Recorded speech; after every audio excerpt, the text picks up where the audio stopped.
Hello बच्चों, welcome to success dreamers the avengers. और आज के इस वीडियो में हम करने वाले हैं आपकी क्लास 12th की मैक्रो इकोनॉमिक्स का चैप्टर नंबर 2 समष्टि अर्थशास्त्र की प्रमुख अवधारणाएं, उसका पार्ट सेकंड। पार्ट 1 जो है वो आपका डिस्क्रिप्शन में है। अगर आपने पार्ट 1 नहीं देखा है तो सबसे पहले आप पार्ट 1 देख लीजिए। पार्ट 1 में मैंने आपको बहुत सारी इंपॉर्टेंट चीजों के बारे में बताया है।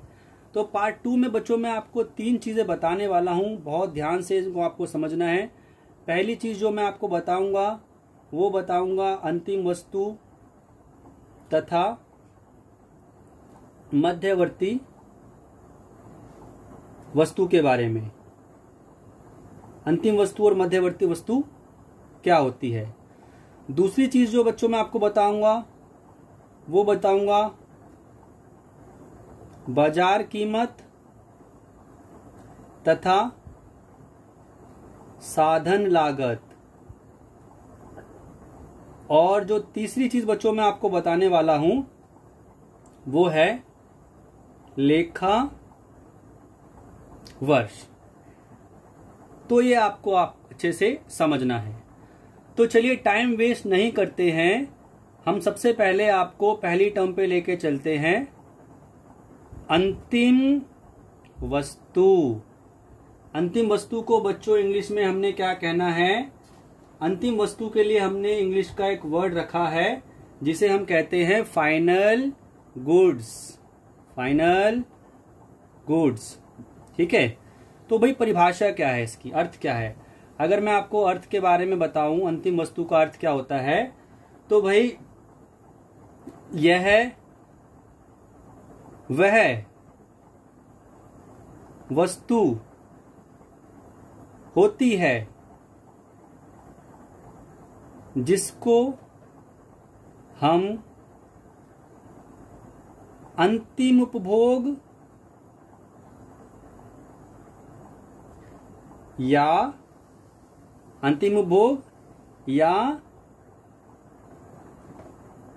निवेश के उद्देश्य से क्रय करते हैं। ये वो वस्तुएं हैं जिसको आपने खरीदा है, तो या तो आपने उसको अपने खुद के इस्तेमाल के लिए खरीदा या फिर आपने उसको इन्वेस्टमेंट के लिए खरीदा। समझ में आया? थोड़ा सा इसके बारे में हम और बात करेंगे, लेकिन अभी मैं आपको इतने पे ही रखता हूं। अब हम आते हैं इसी के साथ जुड़ी हुई एक और वस्तु पे जिसे कहा जाता है मध्यवर्ती वस्तु। इसके लिए हमने इंग्लिश का एक वर्ड बनाया है इंटरमीडिएट गुड। तो चलिए मैं आपको थोड़ा सा इसके बारे में भी बता दूं। इससे अभिप्राय उन वस्तुओं से है जिनको या तो उत्पादन के कच्चे माल या पुनः विक्रय के लिए क्रय किया जाता है। कहने का मतलब बच्चों ये हो गया कि आप इन वस्तुओं को अगर खरीद रहे हो तो या तो आप इनको कच्चे माल के तौर पे इस्तेमाल करोगे या फिर इनको आप इस्तेमाल करोगे पुनः विक्रय के लिए। अब एक छोटा सा मैं आपको उदाहरण देके समझाता हूं। एक वस्तु हमने ली, बहुत अच्छी चीज है, दूध, मिल्क। मान लीजिए राम ने 1 लीटर दूध खरीदा। क्यों खरीदा? क्योंकि भाई राम जो है वो रोज सुबह उठ के एक्सरसाइज करता है और एक्सरसाइज करने के बाद 1 लीटर दूध पीता है। तो यहाँ पे राम ने क्या करा, उस दूध को कंज्यूम कर लिया। जबकि मोहन जो है, मोहन ने भी 1 लीटर दूध खरीदा, लेकिन उसने क्या करा, उस दूध का इस्तेमाल करके खीर बनाई और उस खीर को उसने मार्केट में बेच दिया। तो राम के लिए तो दूध कहलाएगा अंतिम वस्तु और मोहन के लिए मध्यवर्ती वस्तु। तो ये चीज आपको बच्चों दिमाग में रखनी है, ठीक है। अब इसको थोड़ा सा और अच्छे से समझने के लिए मैं क्या करता हूं कि मैं एक बॉक्स बना लेता हूं और उस बॉक्स में हम आपको अंतिम वस्तु और मध्यवर्ती वस्तुओं के बारे में और डिटेल से अंतर बताएंगे। तो जैसा कि मैंने आपको पहले बताया है कि भाई कभी भी हम अंतर लिखते हैं तो हम हमेशा आधार जरूर देते हैं। अंतिम वस्तु और मध्यवर्ती वस्तु। तो प्यारे बच्चों, सबसे पहले जो हम अंतर लिखेंगे वो लिखेंगे अर्थ के बेसिस पे। तो अर्थ मैंने लिया और दोनों पे टिक लगा दिया क्योंकि अर्थ तो मैंने आपको लिखा दिया है अंतिम और मध्यवर्ती वस्तु का। उसके बाद हम बात करते हैं प्रकृति, मतलब इनका नेचर कैसा होता है बच्चों, ठीक है। तो अंतिम वस्तुओं को हम राष्ट्रीय आय में सम्मिलित करते हैं, ठीक है। जबकि जो मध्यवर्ती वस्तु होती है इसे राष्ट्रीय आय में सम्मिलित नहीं किया जाता है। देखिए मेरी हैंडराइटिंग थोड़ी सी स्लॉपी है, खराब है, इसीलिए आप वर्ड्स पे भी ध्यान दिया कीजिए जब मैं आपको एक्सप्लेनेशन समझा रहा होता हूं, ताकि नोट करते समय आपको प्रॉब्लम ना हो। तो बच्चों मैंने आपको भी दो जो है डिफरेंसेस बताए। पहला तो डिफरेंस मैंने बताया इनके अर्थ के आधार पे और दूसरा इनकी प्रकृति, ठीक है। उसके बाद हम अगला पॉइंट लेते हैं मूल्य वृद्धि। अंतिम वस्तुओं के साथ क्या है कि भाई इनके मूल्य में वृद्धि की जा चुकी है। अंतिम वस्तुओं के मूल्य में वृद्धि की जा चुकी है और इनके मूल्य में वृद्धि होनी बाकी है, ठीक है। मतलब इनको हमने कन्वर्ट कर दिया है और इस्तेमाल करने के लिए तैयार है, इनको भी कन्वर्ट करना बाकी है। उसके बाद बच्चों अगला अंतर आता है उत्पादन की सीमा। तो जो अंतिम वस्तुएं होती हैं इनके साथ क्या है, यह उत्पादन की सीमा को पार कर चुकी हैं और ये जो है यह अभी भी उत्पादन की सीमा रेखा में है, मतलब इनको अभी भी चेंज करना बाकी है।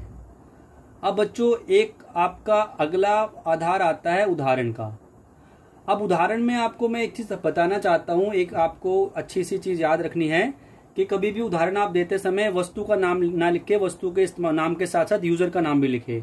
जैसे मैंने बोला गृहस्थ द्वारा, ठीक है, दूध का क्रय। अगर गृहस्थ मतलब हम लोग अगर दूध खरीदते हैं तो अंतिम वस्तु, और अगर एक हलवाई के द्वारा दूध का क्रय किया जाता है तो कहलाती है मध्यवर्ती वस्तु। तो आई थिंक आपको अंतिम वस्तु और मध्यवर्ती वस्तु का कॉन्सेप्ट अच्छे से समझ में आया होगा, आपको कोई दिक्कत नहीं हुई होगी। तो अगर आपको समझ में नहीं आया तो प्लीज कमेंट बॉक्स में मेंशन कर दीजिए, मैं आपको अच्छे से इसको समझाऊंगा। अब बच्चों चलते हैं हम अगली टर्म पे। एक छोटी सी टर्म है जो मैंने आपको स्टार्टिंग में लिखवाई थी, इसे कहते हैं हम लेखा वर्ष। देखो लेखा वर्ष के बारे में मेरे को आपको ज्यादा नहीं बताना। अगर आप कॉमर्स के बच्चे हैं तो आपको पहले से ही पता होगा, अगर आप आर्ट्स के हैं तो शायद आपको ना पता हो। लेखा वर्ष जो होता है उसको हम वित्तीय वर्ष कहते हैं, जो कि 1 अप्रैल से स्टार्ट होता है और 31 मार्च तक चलता है, ठीक है। तो ये होता है हमारा लेखा वर्ष। तो इसके बारे में तो मेरे को आपको इतना ही बताना था, छोटी सी चीज थी। अब हम आते हैं अगली मेन टर्म पे, जो है आपकी क्या, बाजार कीमत।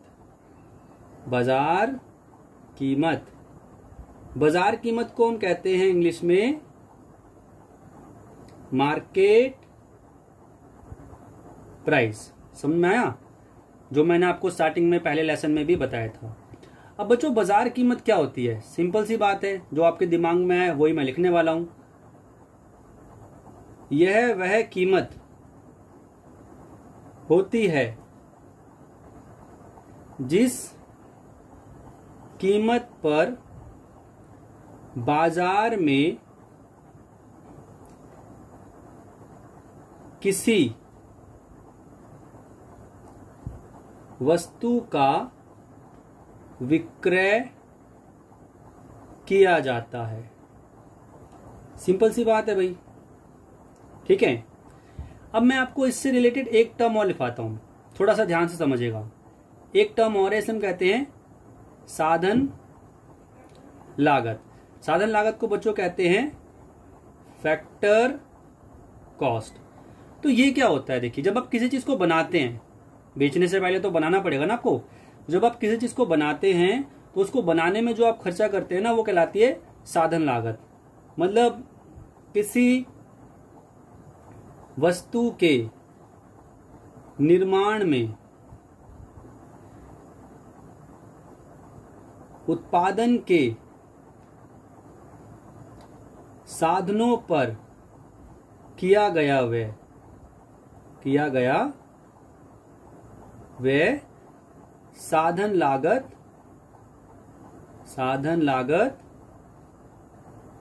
कहलाता है। जैसे कि अब मैं आपको छोटा सा एग्जांपल लेता हूं कि भाई अगर आप किसी चीज का उत्पादन कर रहे हैं तो आपको लैंड, लेबर, कैपिटल और एंटरप्रेन्योरशिप, मतलब भूमि, श्रम, पूंजी, उद्यम पे कुछ ना कुछ पैसा खर्च करना पड़ेगा। अब मान लीजिए कि भाई एक आदमी कुर्सी का उत्पादन करता है और जो उसने कुर्सी का उत्पादन करा उसने जो उस कुर्सी को बनाया तो बनाने पे उसको 40 रुपए का खर्चा आया। तो क्या उसको 40 रुपए में बेचेगा? पहली बात तो यह है कि 40 रुपए में नहीं बेचेगा। चलो उसने सोचा कि भाई 10 रुपए में अपना प्रॉफिट भी इसमें ऐड करता हूं, तो वैल्यू हो गई 50 रुपए। तो क्या वो उसको 50 रुपए में बेचेगा? जी नहीं, वो उसको 50 रुपए में नहीं बेचेगा। वो 50 रुपए में पहले उसमें टैक्स ऐड करेगा, क्योंकि टैक्स अगर वो नहीं लेता तो टैक्स उसको खुद से देना पड़ेगा। तो उसको वो जब बेचेगा तो ये देखेगा कि भाई उसको बनाने में कितना खर्चा आया, प्लस में मेरा प्रॉफिट कितना है, और जब मैं इसको बेचूंगा तो सरकार इस पे टैक्स कितना लेने वाली है, और इनको ऐड करके वो उसका एक एमआरपी फिक्स करता है। ठीक है, इसीलिए आप हमेशा जब मार्केट प्राइस निकालते हो तो market price is equal two factor cost plus में NIT। अब बच्चों के दिमाग में एक वर्ड आ गया NIT कि भाई ये NIT क्या होता है, तो कोई दिक्कत नहीं, मैं आपको ये भी क्लियर कर देता हूं। तो जैसा कि मैंने बच्चों आपको अभी अभी बताया कि जो बाजार कीमत होती है, बाजार कीमत निकालने के लिए आपको एक काम करना पड़ता है कि भाई आपको साधन लागत लेनी पड़ती है और उसमें ऐड करने पड़ते हैं शुद्ध अप्रत्यक्ष कर। तो साधन लागत तो मैंने आपको बताया। अब ये जो शुद्ध अप्रत्यक्ष कर है, जिसे मैंने आपको बोला नेट इनडायरेक्ट टैक्स, इसी को तो मैंने शॉर्ट में लिखा था ना NIT। तो NIT का मतलब क्या होता है और इसे निकालते कहते हैं कैसे हैं। तो सबसे पहले तो मैंने बताया कि NIT को निकाला कैसे जाता है। NIT is equal to IT minus subsidies. ठीक है, NIT is equal to IT minus subsidies. ठीक है, अब ये IT का मतलब क्या है? IT का मतलब बच्चों है आपका अप्रत्यक्ष कर, और सब्सिडीज का मतलब जो हमको सरकारी सहायता मिलती है उसे हम कहते हैं सब्सिडीज। तो सबसे पहले आपको क्या करना पड़ेगा, शुद्ध अप्रत्यक्ष कर निकालना पड़ेगा, और उस शुद्ध अप्रत्यक्ष कर को जब आप साधन लागत में ऐड कर देते हैं तो आपको मिल जाती है बाजार कीमत। तो आई थिंक बच्चों आपको एक कॉन्सेप्ट समझ में आया होगा बाजार कीमत और साधन लागत का। इससे पहले मैंने आपको एक कॉन्सेप्ट और बताया, बहुत इंपॉर्टेंट कॉन्सेप्ट है वो आपका अंतिम वस्तु मध्यवर्ती वस्तु का। तो ये बच्चों आपका पार्ट 2 था। अगर आपको पार्ट देखने के बाद कोई डाउट निकला है तो प्लीज कमेंट में मेंशन कर दीजिएगा। और इसके बाद मैं जल्दी से आपका पार्ट 3 अपलोड कर दूंगा इसका, और हमारा चैप्टर जो है वो खत्म हो जाएगा। ठीक है, तो आप इसको पढ़ते रहिए, नोट्स बनाते रहिए। अभी के लिए तो इतना ही। चैनल सब्सक्राइब अगर आपने नहीं करा है तो चैनल सब्सक्राइब कर दीजिएगा। Thank you.